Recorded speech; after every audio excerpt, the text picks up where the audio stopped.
সুমাইয়া মজুমদার আপনি লিখেছেন, যারা দায়ুস তাদের সাথে ইসলামিক দৃষ্টিকোণ থেকে আচরণ কেমন হওয়া উচিত? তাদেরকে কি মন থেকে ঘৃণা করতে হবে?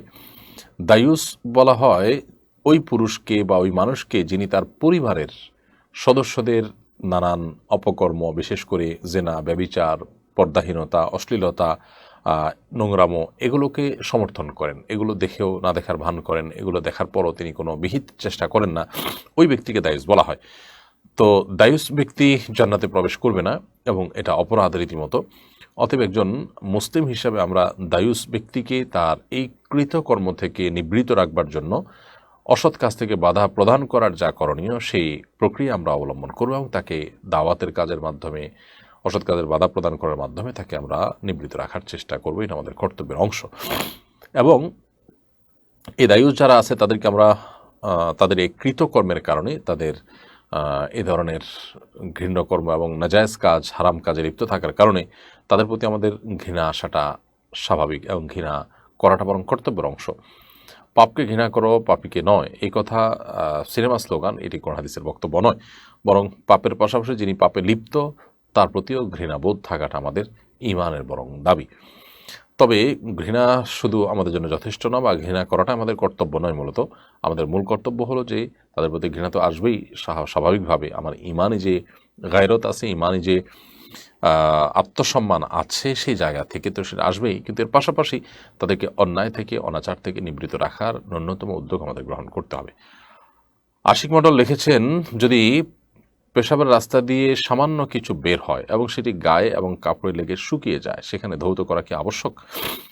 পেশাবের রাস্তা দিয়ে যদি পেশাবের সামান্য ছিটা বা অন্য কোনো কিছু বের হয় এবং গায়ে এবং কাপড়ে লেগে যায়, তাহলে যে জায়গা লেগেছে সেটি পবিত্র করতে হবে। আর যদি লাগার যার পর সেটা শুকিয়ে যায়, তাহলে তারপরও যে জায়গা লেগেছে আমি যদি এটা চিহ্নিত করতে পারি, জায়গাকে ধুয়ে ফেলবো। আর যদি চিহ্নিত করা না যায়, হারিয়ে যায়, তাহলে সেটা পরিমাণে যদি অনেক কম হয়, না ধুলেও চলবে, নামাজ পড়া যাবে। আর যদি পরিমাণে বেশি হয় তাহলে সেটি ধোয়া দরকার, ধুতে হবে।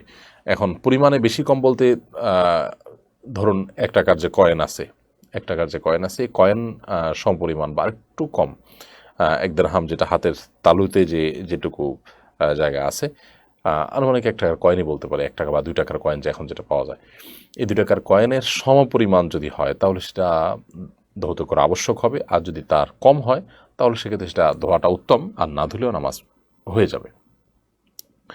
নাইম নূর আপনি লিখেছেন, আমি সৌদি আরবে মক্কায় থাকি, আমি হজ করতে চাচ্ছি, কিন্তু সৌদি আরবে যে সফটওয়্যার আছে ওইটার মাধ্যমে আবেদন টাইম শেষ হয়ে গেছে।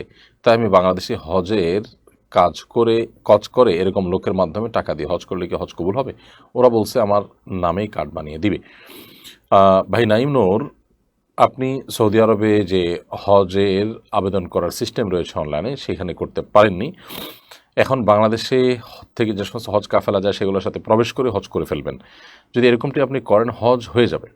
কারণ হজের যে শর্ত আছে, ফরজ আছে, সেগুলো সবগুলো আপনি আদায় করছেন।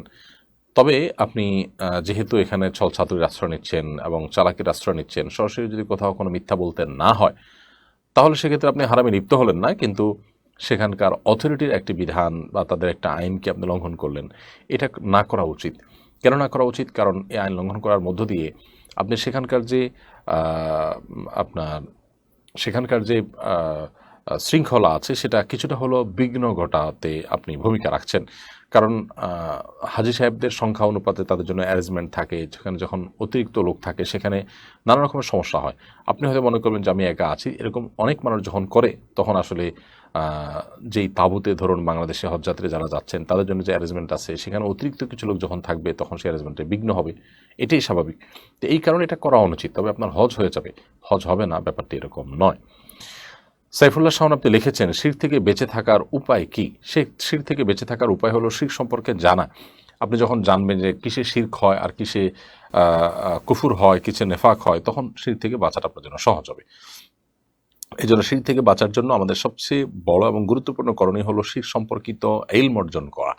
সেই সাথে নবী করিম সাল্লাল্লাহু আলাইহি ওয়াসাল্লামের সেখানে একটি দোয়া রয়েছে, সেটা আমরা পাঠ করতে পারি, আল্লাহুম্মা ইন্নী আউযু বিকা আন উশরিকা বিকা ওয়া আনা আ'লাম ওয়া আস্তাগফিরুকা লিমা লা আ'লাম।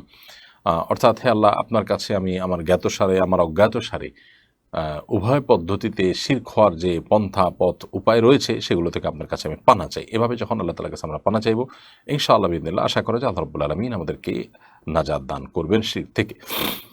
ইসমাইল গাজী আপনি লিখেছেন, সম্প্রতি বাংলাদেশে অবস্থিত একাধিক বিদেশি রাষ্ট্র, আপনার প্রশ্ন উত্তর দিয়েছি।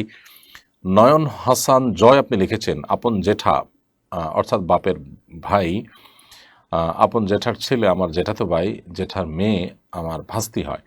আপন জেঠার ছেলের মেয়েকে বিয়ে করা জায়েজ হবে কি না বলবেন সহি রেফারেন্স সহকারে।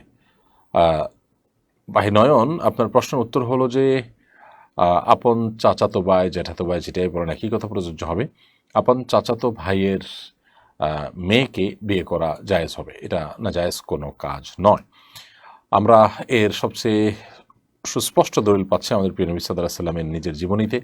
নবী করিম সাল্লাল্লাহু আলাইহি সাল্লাম তিনি বিয়ে করেছেন তার কন্যা ফাতেমা রাদিয়াল্লাহু তাআলাকে বিয়ে করেছেন তারই ভাতিজা, তারই চাচাতো ভাই আলী রাদিয়াল্লাহু তাআলা আনহু। তো চাচাতো ভাইয়ের মেয়েকে বিয়ে করা জায়েজ রয়েছে। অতএব আপনার জেঠাতো ভাই বা চাচাতো ভাইয়ের মেয়েকে আপনি বিয়ে করলে সেটি জায়েজ হবে, এটি না জায়েজ কোনো কাজ হবে না, বরং এটি জায়েজ। কারণ চাচাতো ভাইয়ের মেয়ে সে কিন্তু মাহরাম না, গায়রে মাহরাম। যেহেতু গায়রে মাহরাম তাকে বিবাহ করা জায়েজ আছে, অর্থাৎ তার সাথে আপনার পর্দা প্রযোজ্য।